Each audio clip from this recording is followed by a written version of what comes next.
त्रयोदश अध्याय सूरत और वैश्य को देवी का वरदान। जो उदय काल के सूर्य मंडल किसी क्रांति धारण करने वाली हैं, जिनके 4 भुजाएं और 3 नेत्र हैं, जो अपने हाथों में पास, अंकुश, वर एवं अभय नामक मुद्राएं धारण किए हुए रहती हैं, उन शिवा देवी का मैं ध्यान करता हूँ।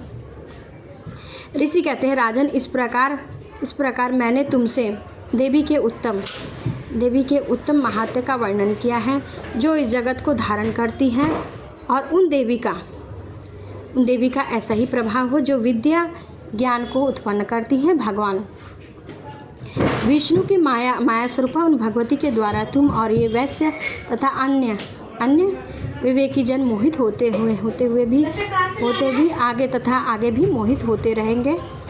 महाराज, तुम उन्हीं परमेश्वर की शरण में जाओ।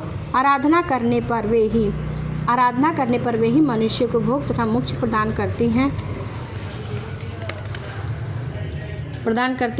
मार्कंडेय जी कहते हैं, कौशिक मेघा मुनि के वचन को सुनकर राजा सूरत ने उत्तम व्रत का पालन करने के लिए महाभाग महर्षि को प्रणाम किया। वे अत्यंत ममता और राज्य अपहरण से खिन्न हो चुकी थी।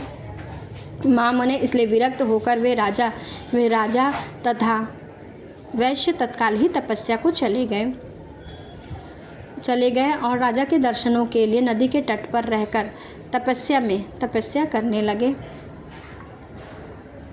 वे वैश्य उत्तम देवी के सूक्त का जप करते हुए तपस्या में प्रवृत्त हो गए। वे दोनों नदी के तट पर देवी की मिट्टी की मूर्ति बनाकर पशु, पुष्प, हवन आदि के द्वारा उनकी आराधना करने लगे। उन्होंने तो पहले तो आहार को धीरे धीरे कम किया, फिर बिल्कुल ही निराहार रहकर देवी में मन लगाया, एकाग्रपूर्वक उनका चिंतन आरंभ किया।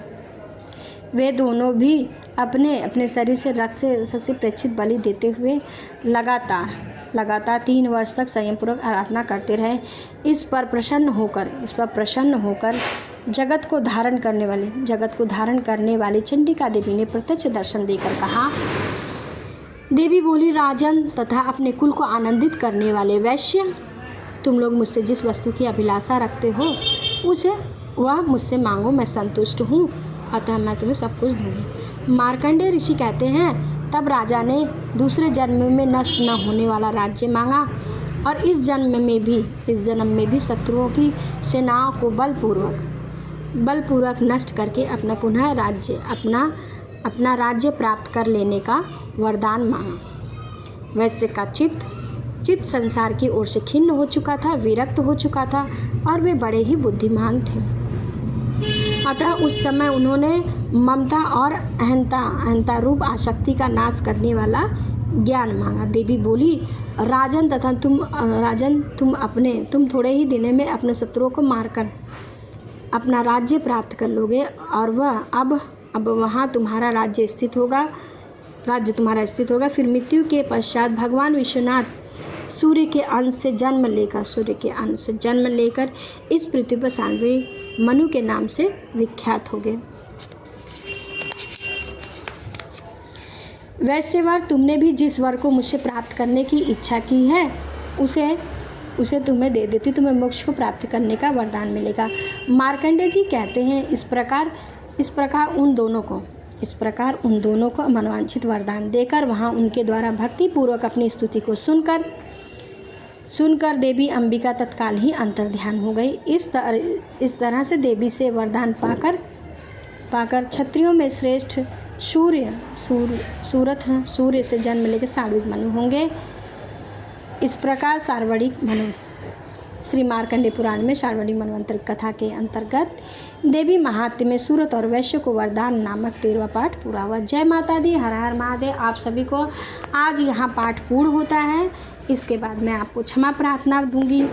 इस सिद्धि कुंजिका जो लोग दुर्गा सप्तशती का पाठ नहीं कर पाते हैं, वो सिद्धि कुंजिका का पाठ करेंगे, उससे भी पाठ का पूरा फल प्राप्त होता है। लेकिन अगर आपके पास समय है तो ये सुनिए, लेकिन नवरात्रों में पाठ 13 अध्याय सुनना नहीं करने का समय तो सुनिए आवश्यक, क्योंकि सुनने से उनकी कृपा महिमा का ज्ञान होता है और हर प्रकार की मुश्किल, सब विघ्न बाधाएं दूर होती हैं। जय माता दी, हर हर महादेव। अगर आपको ये पाठ पसंद आए तो प्लीज़ कमेंट में जय माता दी अवश्य लिखें।